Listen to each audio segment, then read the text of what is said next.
Chapter 2. As early as March, immigrants poured into St. Joseph, and all the talk was of the coming migration. Travelers returning from the West reported that the wagon train of 1843 had safely crossed the Blue Mountains, the hardest part of the journey. Most of the people had gone down to the Willamette Valley, though some who were sick had spent the winter at the Whitman place on the Walla Walla River. It was lucky the doctor had built it there, just over the Blue Mountains, a good place to buy supplies and rest the oxen. A few persons had died on the plains. This was regrettable, Papa said, but some would have died if they had stayed in Missouri. That was the way of life. Some lived, and some died. He thought it remarkable that most of the 800 men, women, and children had reached Oregon. That fact made Mama hopeful, and John and Frank could hardly contain their excitement. "How soon can we start, Pa?" "Not until late April or early May. The grass must be high enough so the oxen can graze." "Wouldn't it be better to wait until June?" Mama suggested.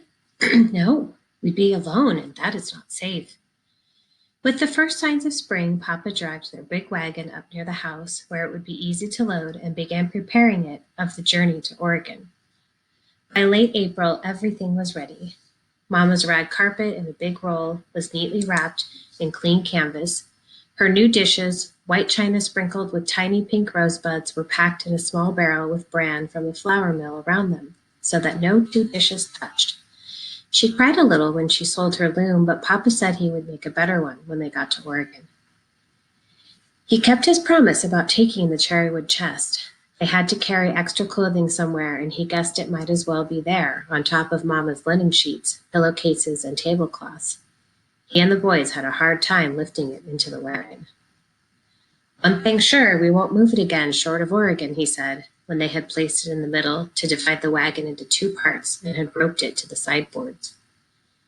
In the back space, he laid a clean piece of canvas on the floor, then spread it on it slabs of bacon and half a dozen hams. Next came the sacks of flour, cornmeal, sugar, beans, dried peas, and a few precious small bags of dried apricots, peaches, pears, and raisins.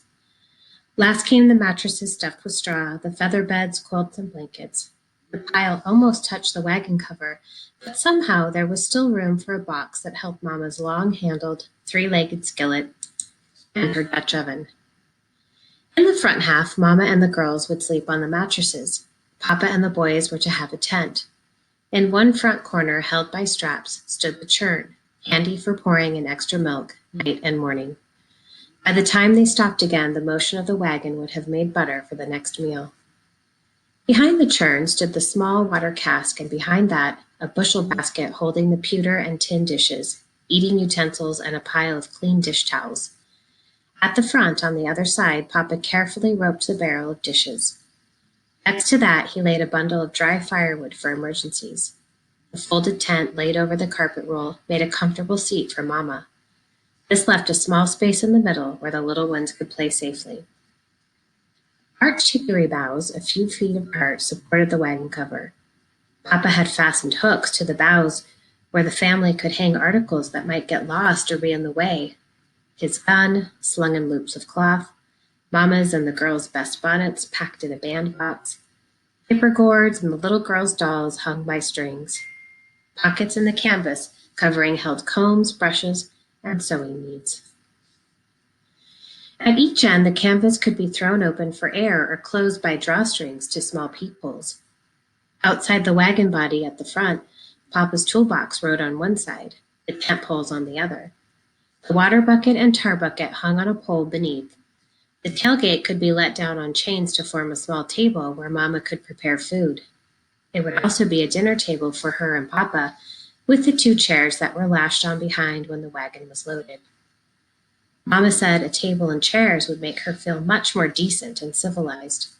The children thought it would be fun to eat sitting on the ground like a picnic. The wagon looked very neat when it was finally loaded. It came to the last night in the little log house. As they lingered around the supper table, Mama said, "We've been so happy here all together. I hate—" "We'll still be all together, Naomi," Papa interrupted. "Isn't that what counts?" Mama's chin came up. "Of course. Now then, Everyone must have a warm, soapy bath. It may be the last for a long time. Papa brought in the wooden wash tub that had to be left behind because it was so heavy. Mama poured in hot water, then cooled it to a comfortable temperature. They all went through the same suds, beginning with Louise and working right along in order of their ages, with Mama coming after the girls, then the boys and Papa. After the children were in bed, Mama washed out their soiled underclothes in the bath water, rinsed them, and hung them on a line before the fireplace. Catherine lay awake, too excited to sleep. She heard Mama pad across the floor to her bed. Papa still sat by the fireplace, mending a shoe sole. Her sister slept beside her, the boys in the loft, all here together, snug and safe. Her throat swelled and she felt tears on her cheeks. Why should they go away when it was so lovely here? What if something should happen to Mama or Papa on the long journey to Oregon? She woke to an April morning splashed with sunshine, the sky a clean-swept heavenly blue, the road dry and smooth. Already wagons were beginning to pass on their way to St. Joseph. Up, everyone, Papa called. Catherine laughed at herself for her worries of the night before. How silly she had been. Nothing was going to happen to spoil their wonderful journey. She pulled on her clean clothes and picked up Louise. Come, baby, sister will dress you. We're going to Oregon. The morning was half gone before they were ready, but at last everything was done. Papa helped Mama to her seat and then lifted Matilda and Louise in. Catherine and Elizabeth were allowed to run beside the wagon to gather wildflowers. John and Frank walked behind to drive the spare oxen and Bossy the cow. Our friend, Mr. Chamberlain, asked me to stop at his place in St. Joseph, Papa said. Something there I want you to see, Naomi. He was so mysterious about it that when he helped Mama down from the wagon, all the children tumbled after, chattering like jaybirds.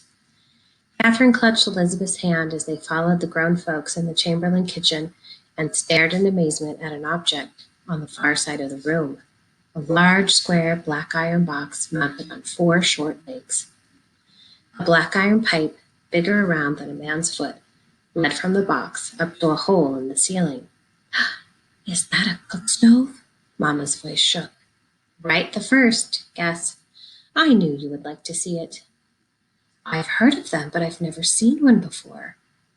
Mama walked slowly around the stove, which was set out far enough from the wall so one could pass behind it.